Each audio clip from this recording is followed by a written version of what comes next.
Lorwyn, that you would get Wiz and Sand 7th, 8th pick in the final booster. Of course, there is no final Lorwyn booster now, and so when you see them, you really got to grab them. Yep, and he was happy to take that out of an otherwise weak pack. And someone to the right of him, and again, they're passing to the right in this pack, is really going to appreciate that Cloud Thresher coming through. Yes, absolutely. Berserker Briarhorn, very nice. Kithkin Harbinger, hello.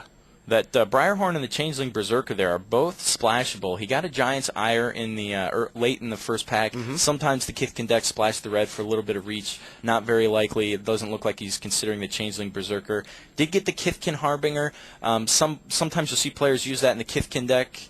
Yeah, he's going to take it. Some players don't like it there because it's not very aggressive, but it searches out your Changeling cards. It can be very good. I think also the thing with that is that in a Kithkin deck with a card like Wiz and Sen, you have an obvious target. That is Thundercloud Shaman and Tarfire in that booster.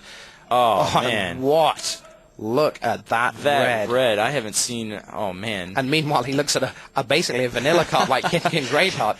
That is bonkers red. Yeah. It might be there's a strong signal there to move into red. It could be that pack was just a little bit insane. He's going to take the Kithkin Greatheart. He says, you know what, boys to my right, you can fight for the red all you like. Absolutely. And that Thundercloud Shaman might come back to haunt him, but it's tough to second guess a guy like John Finkel and try to say that was a mistake because he absolutely has been too successful to do that. Sure, that's a death render, archetypally speaking, in terms of an artifact there.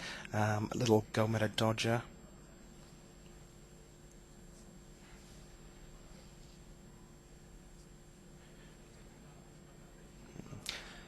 So it looks like John's taking a look at the Battle Wand Oak. Is that what he moved to the front? He moved the Hillcomber Giant back, which would turn on his Kithkin Greatheart. I've got to expect. We look at this pack. The red got cut pretty quick. It looks like there's only a Stink Drinker Daredevil, I think, was what we saw there. So he's got Hillcomber Giant at the front. Something that Scott Johns just mentioned is that, sure, there's that pack of 4 red, but even if red is coming, it's only coming in that direction, which means you're going to get a little bit now, but not a lot later. So he picks that Hellcomber Giant and then rethinks it and maybe looks at those green cards. And Scott's dead on there. When you get that thick red in the second pack, it could be because the person next to you cut it off and did a good job of it. But in that third pack, they're going to be cutting right back to you. And what you wind up doing is weakening both of your decks instead of working together and having 2 good decks in non-combative colors. All right, well, things weren't looking too exciting in that pack until we got towards the back, the second Kinsbell Skirmisher. That's one of those cards in an aggressive Kithkin deck you can almost not have enough of. 2 drops are the absolute key to the Kithkin deck. You want a bucket load of them. Especially when they can potentially do something in the late game. And, there's a Surge of Thoughtweft that would go real well in there. When he opens on the Gold Medal Stalwart and then on turn 2 and his opponent didn't have a 1-drop on the play, bashes for 3, that's a pretty exciting opener. Absolutely. So pretty strong at the moment, we'd say. Yeah, he's getting the cards you want for the Kithkin deck for certain. He pulled that Surge there. That's definitely one of the top combat tricks. There's a Shields of Velasvel that would work well against that Thundercloud Shaman, but he's going to take the Ponder. Loves his card draw.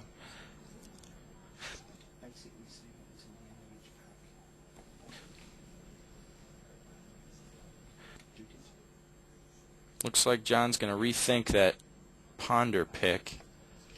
Shields of Velasvel, of course, counters the Thundercloud Shaman, not only by giving all your creatures +0/+1, by making them all giants.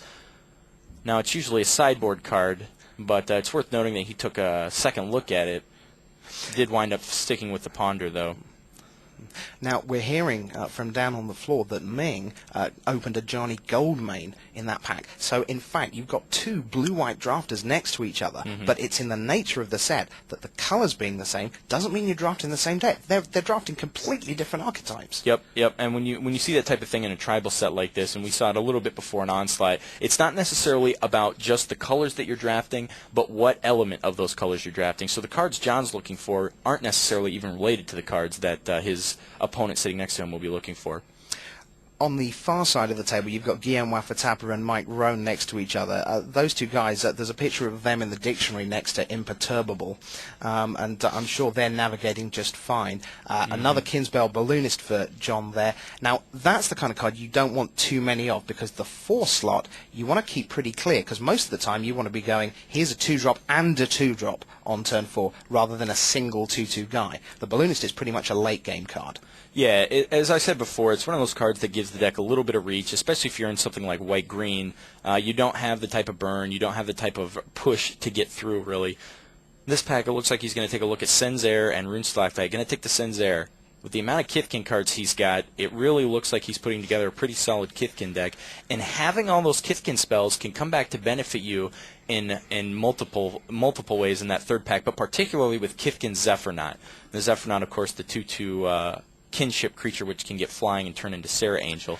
It turns out that Finkel is actually surrounded by planeswalkers. We know that Ming, she has a Johnny Goldmane, but it turns out Mario Pascoli, the Italian reigning champ, he owned Chandra Nalaar. And so he will be very happy with that suite of red that came by in a little flurry in Pack 2. Absolutely. And I think for John, looking at potential opponents he would play, if he were to play against either of those planeswalkers, I think he's got to prefer to see a Johnny over Chandra, because Chandra is the type of card that can buy his opponent the time to stabilize against overwhelming forces.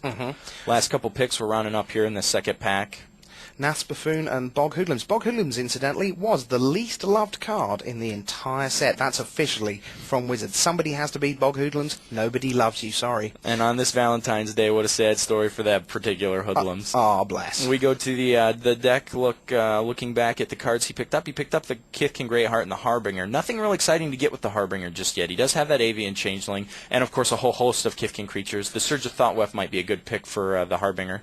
And of course he has the Wizened Sen to go and get. And that's the one that, apart from anything else, I mean, Wizened Sen, yes, it gives everything +1/+1. What it actually does is say target opponent discards target removal spell, because Wizened Sen doesn't live in play ever unless you're winning. Exactly. And part of the reason you're winning is because it did win. It did stay in play. It looks like he's got, is that a play set of Kinsbale Skirmishers? He's been able to pick up a whole bunch of them. Yeah, it's a shame he didn't get another pack of Lawing, because if he got 6, then he could get it turned into 3D art, because of course we've got the Japanese artist Okubo here, famous for taking 6 or 7 of a card and turning it into 3D. Absolutely incredible watching him work this weekend. And just seeing some of his art. I was talking to a lot of the players who were just delighted to see that that he was here this weekend. And you look at some of the stuff that he does, and it's so hard to figure out how he can spend that much time coming up with some of that exquisite art. All right, let me ask you this. Yeah. Looking at the number of cards he's got there, he's got an awful lot of white, not that much blue now, and of course that's partly because of Ming Shi on his left. Would he contemplate going mono white here? Yeah, absolutely. If mono white's what's coming, I spoke with Nikolai Herzog earlier yesterday, and he said mono white was actually one of the decks he preferred drafting. Green white, mono white, that's what he's looking for. Oh my lord! Now there's a weight of consciousness there, but much more in weight of conscience. Much more importantly, there is a Stony Brook Schoolmaster, which if that goes left to double Drowner of Secrets guy, wow. Yep, that could be very good for him. John's going to take the Weight of Conscience. Now, Weight of Conscience is a solid removal spell, although it doesn't prevent his opponent's creatures from getting in the way of his attackers. Of course, Weight of Conscience says the creature cannot attack, and if you tap 2 creatures that share a type, you can remove it from the game. But if you're busy doing that, that means you've got 2 creatures which you've tapped to remove it, and if you're not at that point yet, they've still got a blocker, so that can be tough. All right, Coordinated Barrage there, so that's another nice cheap removal spell, and he's going to have plenty of Kithkin to turn it on in a big way, so potential to take down something quite big, even like a Cloud Crown Oak or something like that, can deal 4 damage potentially in this kind of deck. Yep, and it's very, very good. It's perhaps even better than the Weight of Conscience in his archetype, just because he's playing out those creatures on the first few turns, and then when the opponent plays the Cloud Crown Oak on turn 4 with maybe a Grey Ogre in play, he can attack, remove it, and maintain that tempo significantly in his advantage. I wonder how Calafel in the black top there is getting on with Guillaume Waffatapper on one side, Nikolai Herzog on the other. That's pretty intimidating. To have John just picked up a pretty solid rare look there. Captain. Another Coordinated Barrage. Now, he didn't pick up a lot of removal, bounce, anything like that in the first couple packs, so we could see him potentially pass on the rare to pick up on that Coordinated Barrage, but that's tough to pass. That Preeminent Captain is real solid. Yeah, he's going to stick with that. That's a good choice. I like that choice. Yeah, all right. So things are coming together very nicely. Thank you. This is a guy who doesn't need a lot of help, and he is getting some. Yep, he is. All right. So Shield Bearer's not so exciting. Now it's a 5-drop. If it's if you're short cards, then you play whatever you play. But there's a Kithkin Zephyronaut. That's a great.